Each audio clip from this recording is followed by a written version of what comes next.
Welcome back, my friends, to the sweet spot where IT leaders share their insight with other leaders and others that want to lead. My name is Carlos Vargas, and as every week, I have my two co-hosts, Howard Hilton and Paul Lewis. Hello, guys. Long time no see. Yes. Traveling, staying home. All those things. Yeah. Lots of travel, some stay home. Yep. I'm And headed to Ottawa and Las Vegas next week, and then next week after that, Calgary and Vancouver. So I got a couple more trips before the end of the year. Are you doing AWS? Whatever their reInvent or whatever. reInvent. I'm gonna say I will be in town at the same time. It's like the week of the 14th or something, right? It's next week. Yeah, it's the one coming up. Oh no, I thought it was like the 14th. No, it's the one coming up. Oh, okay. Well, then I won't be. But I will be in Calgary and Vancouver. I will be far out of country. I see. No, they haven't closed their doors yet. You're still allowed to go. No, they've closed their doors, but it's a corporate request, and so with a sponsorship you can get in. Oh, good. To visit one of our locations. Excellent. Good to cross the water. It's fun. Should be, yeah. You just need to find the test to come back. That's going to be your only challenge. Nope, no challenge there at all. They've already arranged it. Oh, nice. Yep. Do they have a preset for you? Yep. It's cool. When I went to UK, it was incredibly easy to find a PCR test to come back. It was every single pharmacy, every single drugstore had one. You walk in at any time. They might be a 200 square foot place, but they still had a capability to do it. It was awesome. And all results came back in 3 to 5 hours. Right? There's no 48-hour windows. It was they do it well in the UK. Wasn't cheap. Well, he's done. He's done. We did lose Howard. Uh-oh. You know, that's interesting and good to know, because I was planning to probably have to head to the UK for some meetings with one of our teams. Yeah. For cloud development. And that was going to be one of my concerns, that we will have to do something. Very simple, easy walk in. You don't have to make an appointment. You can walk into any place at any time. Oh, cool. Yeah. Howard, are you back? Guys, yeah, I'm back. We have Howard back. Yeah. Lost you. I'm sitting. My wireless is right there. Oh. we were chatting in your absence. So you want to talk about people? Yeah. Carlos, transition us. People. So we're talking about traveling. We're talking about getting PCR testing. But what about when someone just say no? And it's not no to drugs.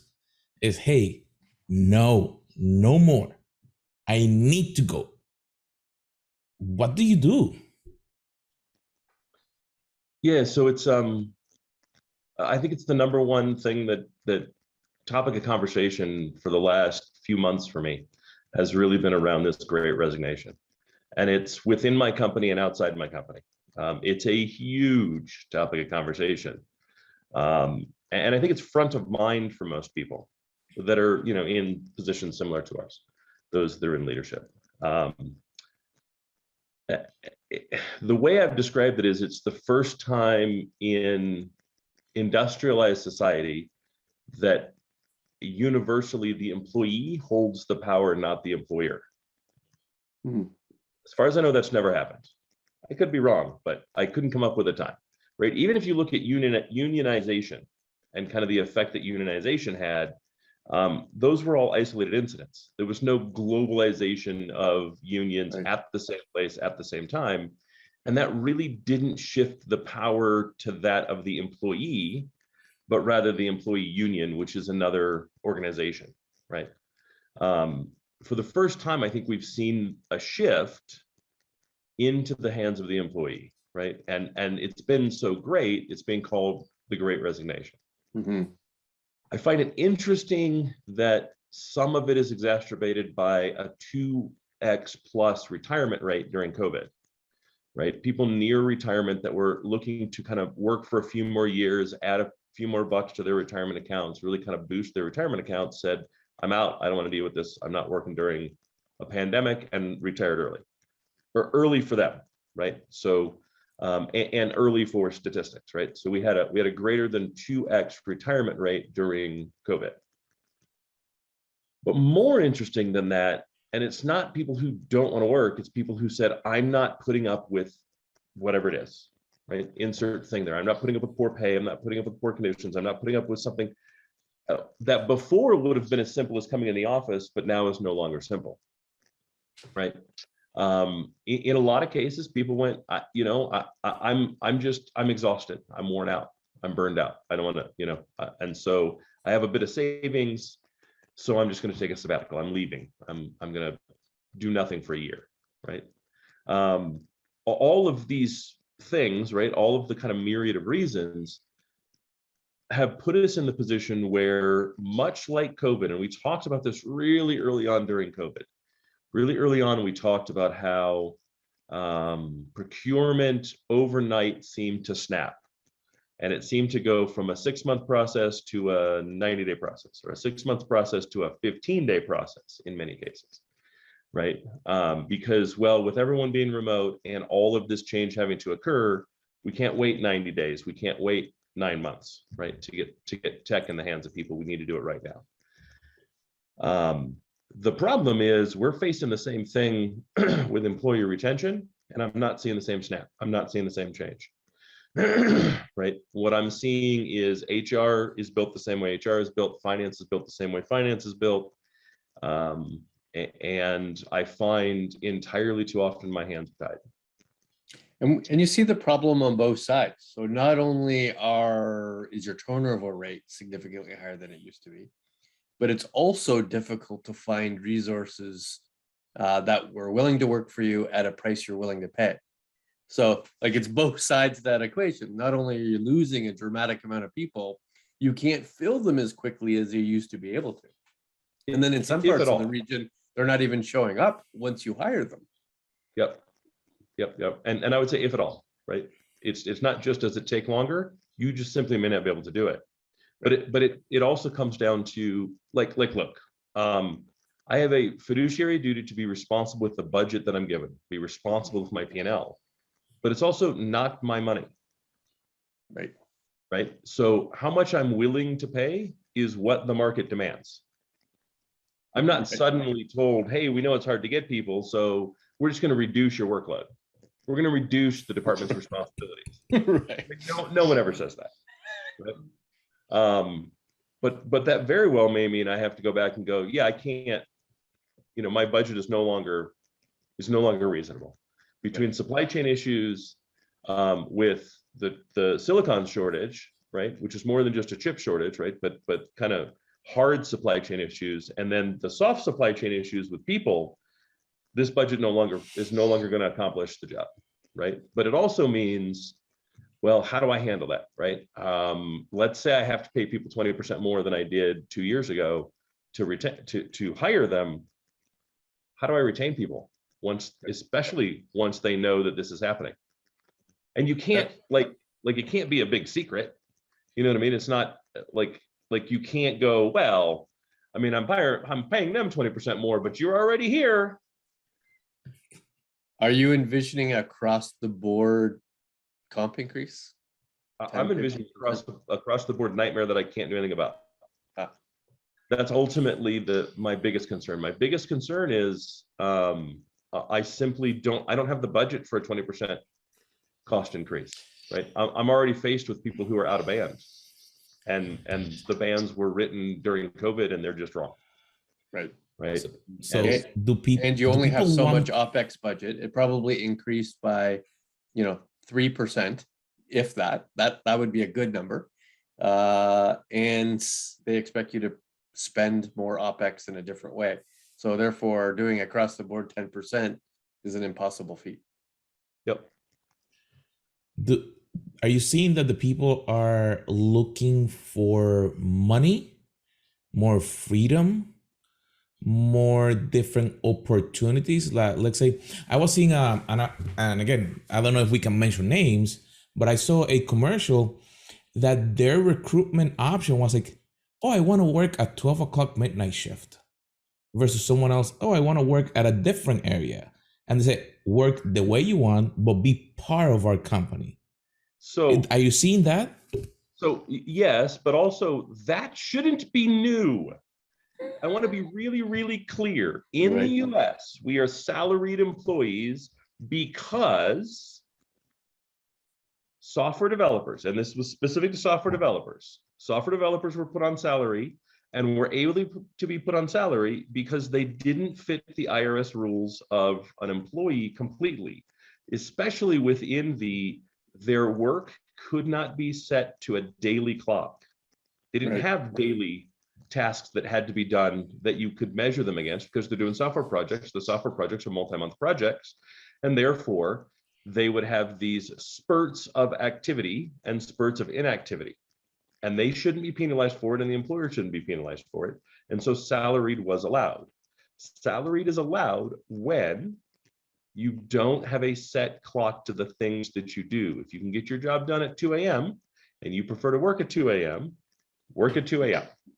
The reality is, if I've got salaried employees, I shouldn't care outside of whatever KPIs are set to count the work in a positive way, right? If you're working tickets, right, you're doing desktop support, I need you there during your shift for desktop support because the entire organization relies on that shift being full. Right. If not, then I should not care as an employer. And all of the things you mentioned are all the things that people are asking for. No, I don't want to come into your office. I want the flexibility to work from wherever I'm at. Why? Because during COVID, I was able to show that I could meet and exceed all of the KPIs that were set for doing so. That doesn't seem unreasonable to me. Doesn't that change the skills of leadership though? Like there are some leaders that we've promoted from being practitioners, right? So they're intimately aware of what it takes to do the work. However, Yep. there are also some leaders to which we're just good people leaders, right? And we've promoted them into that capability. If you let every individual work any hours they wish to deliver, whatever they believe they need to deliver on, isn't that very difficult for that second type of leader who Yep. doesn't really know the outcomes that need to be produced on a weekly basis? Oh no, it's difficult for both kinds. Yeah. Like, let's be honest, right? It's difficult for the first type because they're not necessarily heavily experienced people leaders, Right. right? And so they may fall into the trap of work gets done. The work I knew how to do and know how to do gets done the way I want it to get done because I know how to do it that way. And therefore, anyone that doesn't do it that way isn't necessarily producing correctly. Mm-hmm. Right? The big problem that I see there is everyone that's in that position expects everyone that works for them to produce at their level. Right. Rather than, whatever we determine to have been a reasonable metric. And they're not good at creating a metric. Frankly, no one's good at creating a metric. Right? If you ask any of the good people leaders, right, that fit in those categories, hey, I need you to come up with KPIs for your department, they're likely to tell you no. Right. Or it'll just be a set of tasks, right? Here are the 15 things I need to do on a quarterly basis. Correct. None of which actually align to the corporate strategy, none of which align to any strategy whatsoever. They're just pure tactical things that are disconnected. Right. But all of this really speaks to a larger issue. And the larger issue is we don't actually care about leadership. As corporations, we don't care about leadership. Right. And we haven't fostered it actively. It's occurred. Right. I would argue the people on this call, many of our viewers, many of our mentors, many of the people we mentor are capable, excellent people leaders. But they're not that way because their organizations created them that way. Right. So they're natural born into that. Or worked really hard to become it. Right. Right. But it's something they did themselves. MBA programs don't teach you how to be a good people leader. They just don't. Right. There's not a college course that does a really good job of teaching you how to lead people. Right. Right. military service doesn't do it. I can't think of anything that teaches you how to lead people in a corporation to accomplish a goal in a fast changing environment where you don't learn it yourself, Right. right? Where you don't invest the time yourself along with whatever natural ability, natural talent you have. And because companies have been share that invested in with it, others. The sharing is also a difficult part. Like we've recently presented, our leadership point of views to other leaders, and it felt like that was the first time they heard some of this information. You know, that's interesting. And that one was, the response from that one was difficult for me because we ran through it so quickly, right? We covered a lot in a little bit of time. It happens with everything that you do, especially nowadays, that I felt like we were not even an inch deep, but like a quarter inch deep and a mile wide, and thus there should have been no revelations. And yet the response would have me believe a lot of it was new. A lot of it was information. A lot of it was revelation. And that ultimately we could have spent an hour on any one of the topics that we went into. And it would have been equally well received. Right. True. Right. Which just highlights what I was saying. Right. We as companies, we've not invested in leadership. And that's fine when everyone's in the office, and that's fine when we measure things exactly the same way we've measured them, and we handle employees the same way we've handled them, and the rules don't change. So back to the topic at hand, I had this very specific conversation on Monday at a dinner with a North American wide CTO, and his conjecture, his theory, because a good portion of his talented staff that have a tenure of 10 years or greater have been leaving. His storyline is that the pandemic has allowed for naturally introverted people who are perfectly fine day to day delivering on technology's needs. We're not motivated to create a resume, get out of the market, do in-person interviews, hit the streets, and look for opportunities. Had opportunities come to them virtually. They were able to interview virtually, didn't leave their house. It was a technical interview, so it was easy to get through, and they were able to take these jobs without lifting much of a finger, especially a physical finger outside of their actual home. And that's why a good portion of those highly tenured, steady Eddie technologists have been leaving. Does that resonate, or do you think that's unique to him? No, I think it absolutely does. I don't think that, I think that's the other issue with it, though, is there is no silver bullet we can point to. There's no one thing you can point to, right? It's a hurricane, an earthquake, a hailstorm, 3 tornadoes, flash fires, all at the same place, all at the same time, all with very little explanation. Right. What are the chances that all of these things are going to come together all at the same time? Right. The exhaustion from 8 hours or so of Zoom meetings a day. Right. Right. And that's my day. Right. My day is Zoom meetings end to end.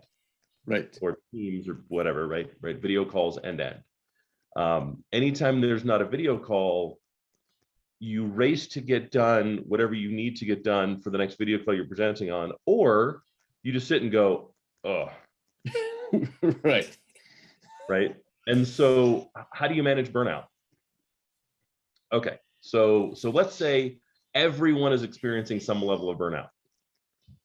Right? Now add a layer to that where I have a leader that was never taught to be a leader. I don't necessarily know that people are going to see it that way, but they were never really taught how to be a leader.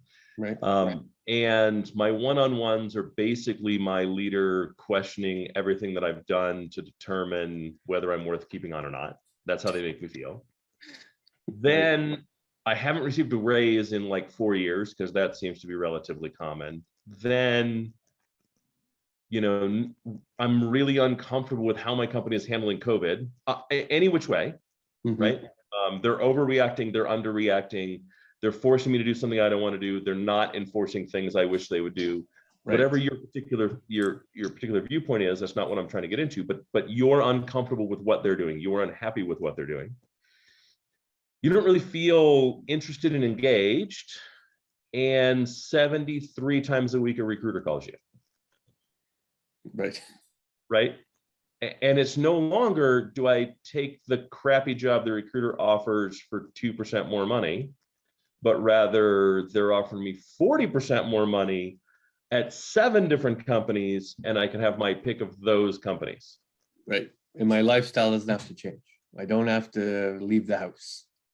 Correct. And every single one of those, I can work from home. Whereas my current employer, the one that I've invested time in, is saying I must come back to the office, even when I'm perfectly comfortable working from home. Plus, everything has shifted so much that now I've got childcare, I've got people care, I've got whatever care that requires a more flexible schedule than I ever had before. And again, somehow it worked for 18 months and now it no longer works. I'm confused why that is. Right. And no one can give me a decent answer. Right? It's all of these things that come together. Is the increase in compensation a supply demand issue or simply a requirement to have a 10-year plus person leave an existing organization?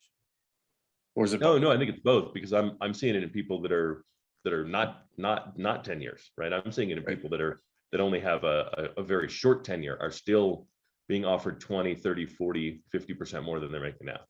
Right. Because that's what it takes for them to leave. But there's also the skill set problem where you need a bunch of skill sets that are rarely existing. And when you find that unicorn, they're twice as much as you expect them to be. Oh, yeah. Yeah. You need some, data engineer with Python and Java and 2 years of GCP. That's a unicorn that's hard to find. And when you find them, they're $500,000. When you find them, you just mentioned something interesting. That unicorn was not built probably within the company.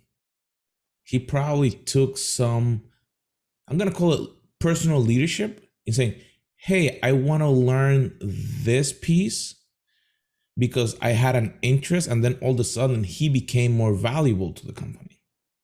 And then that's why then they call him, because he started doing other things. Do you see that? That even become more valuable to the company, right? I've got a bunch of people that work for me that they've developed skills that we don't use at all because they thought it was interesting. Right. Attractive to other companies, just not attractive to your company.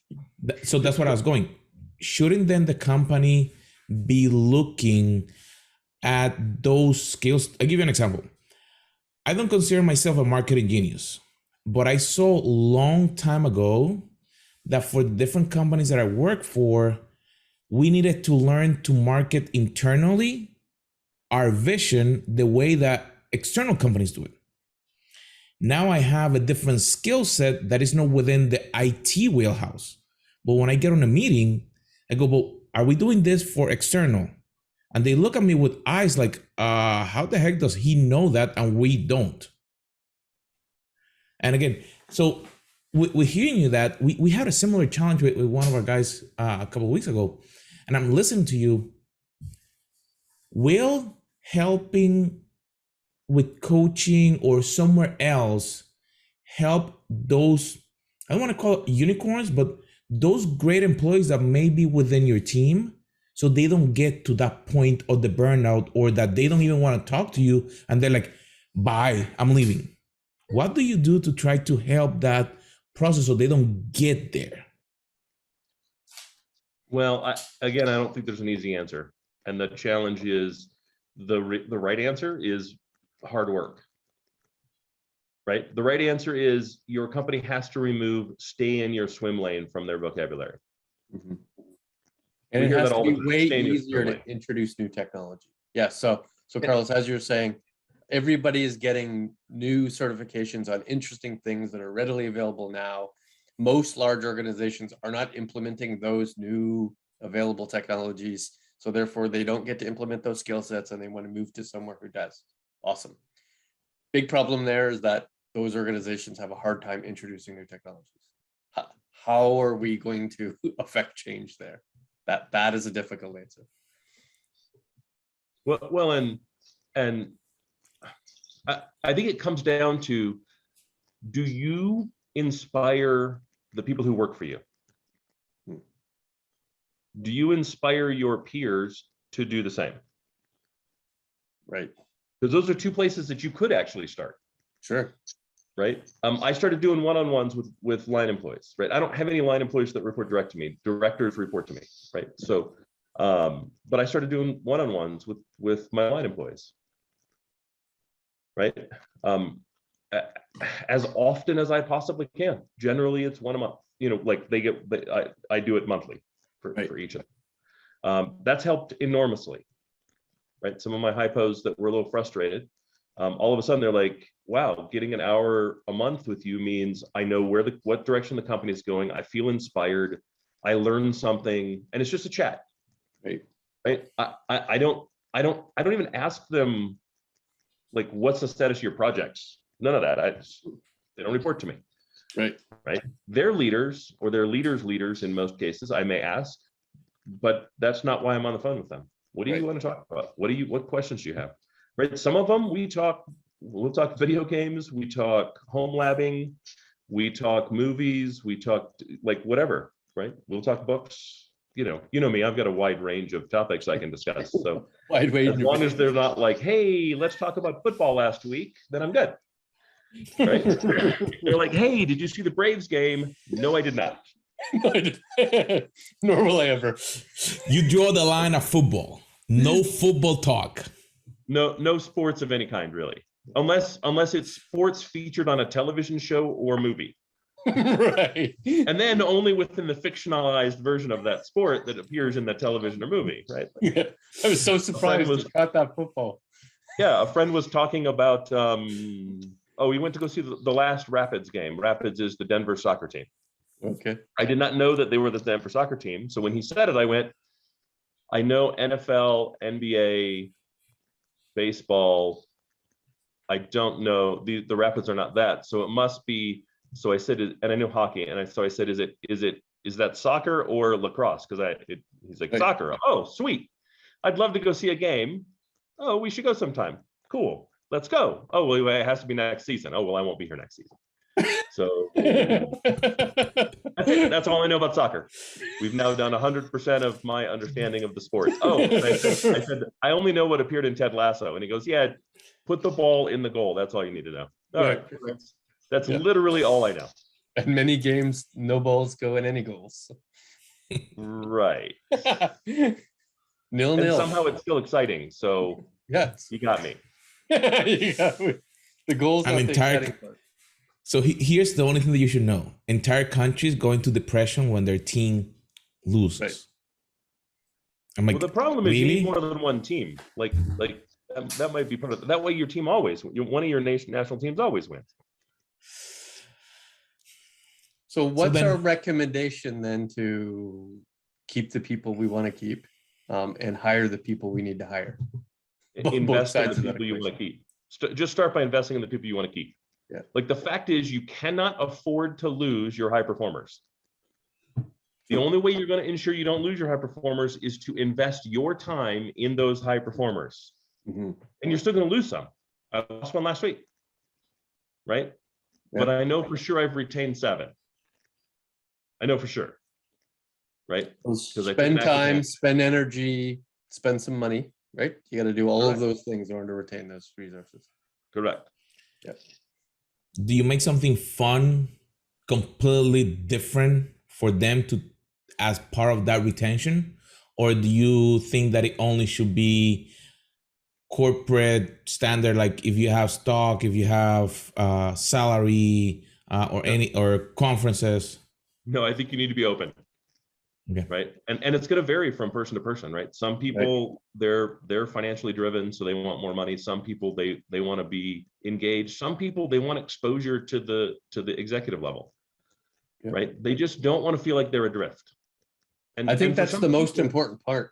You can't do this programmatically. This isn't an HR program, right? This isn't a PowerPoint I'm going to have to put together. This is figuring out who those top 20 people are, whatever the number is, and individually creating an experience that will want them to stay. Yep. You And just mentioned ultimately, something. those are the rats deserting the sinking ship.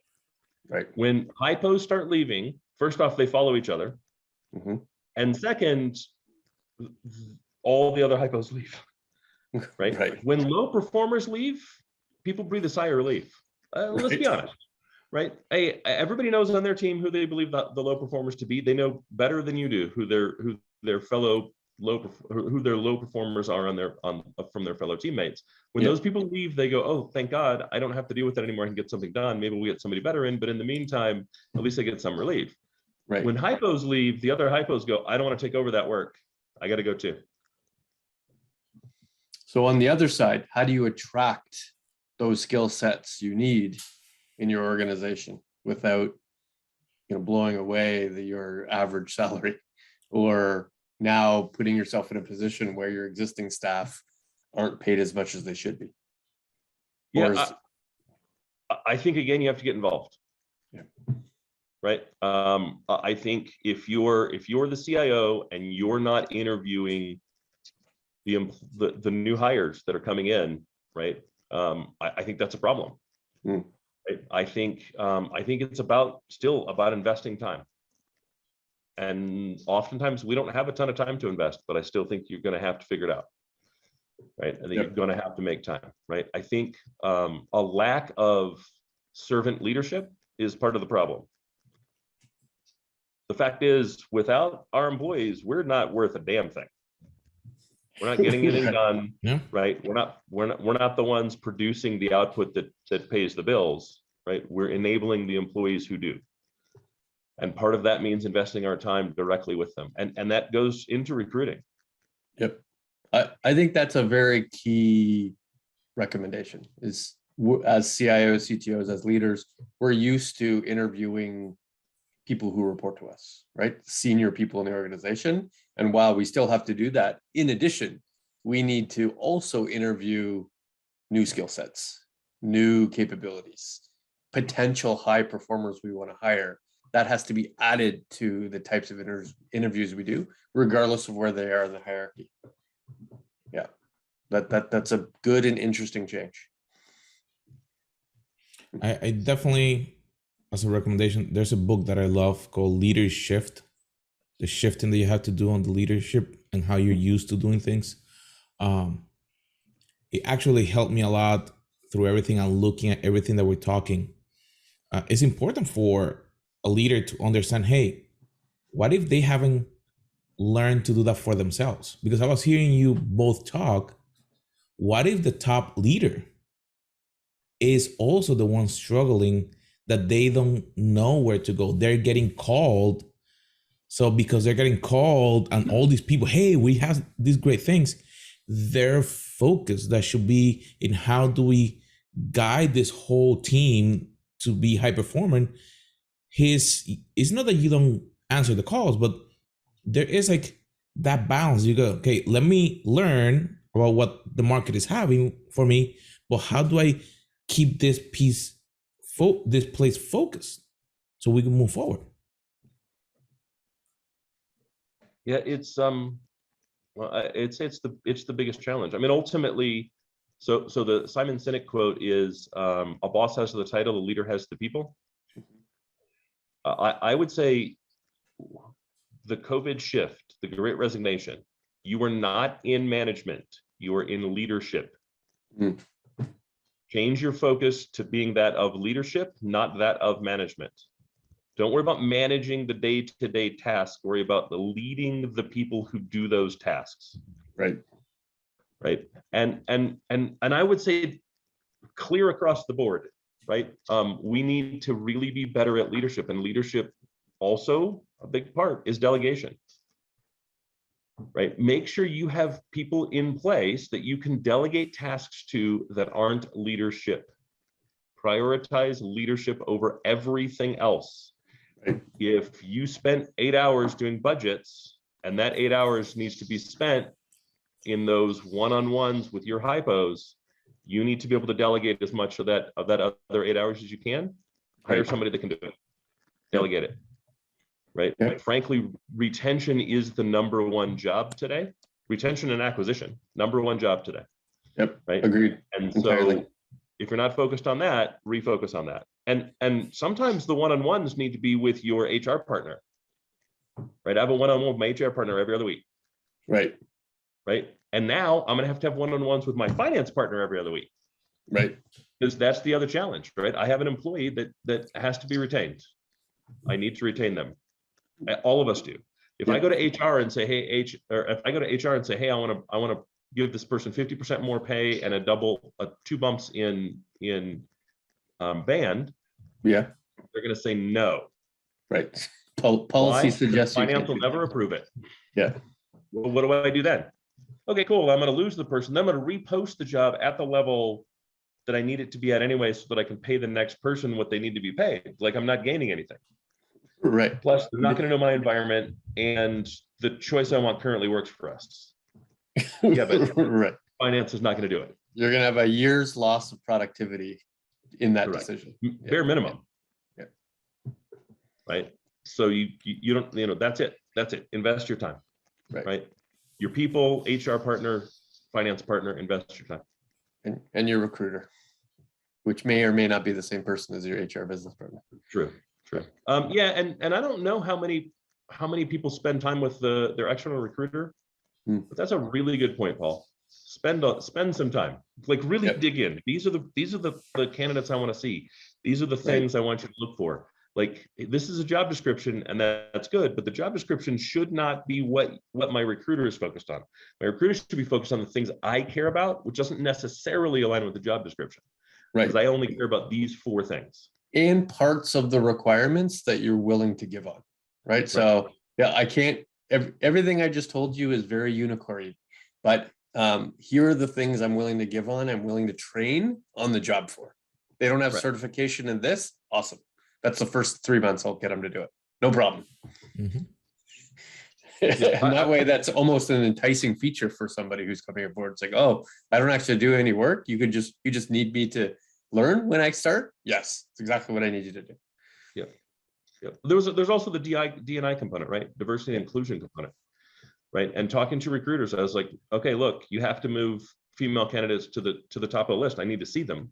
Right. Yeah, but they don't have the same qualifications. You are correct, because a woman will only apply if they meet 100%. A man will apply if they meet 70. Right. Women have to have a very high level of confidence in their skills. Men do not. Yeah. What are the chances that everyone I interview is going to interview to 100% of their resume? It's very slim. Right. So I need some balance in there. I can't keep seeing the same candidates over and over again. I need some diversity. Right. This is important, so my team becomes well-rounded. This is not throwing darts at a policy. This is, I have to have more than one opinion in the damn room. Right. We've talked about that before. Right. And the only way you're going to get there is to talk to the recruiter. Otherwise, you'll never see the candidates. You won't be able to hire them, and your D&I dies on the vine.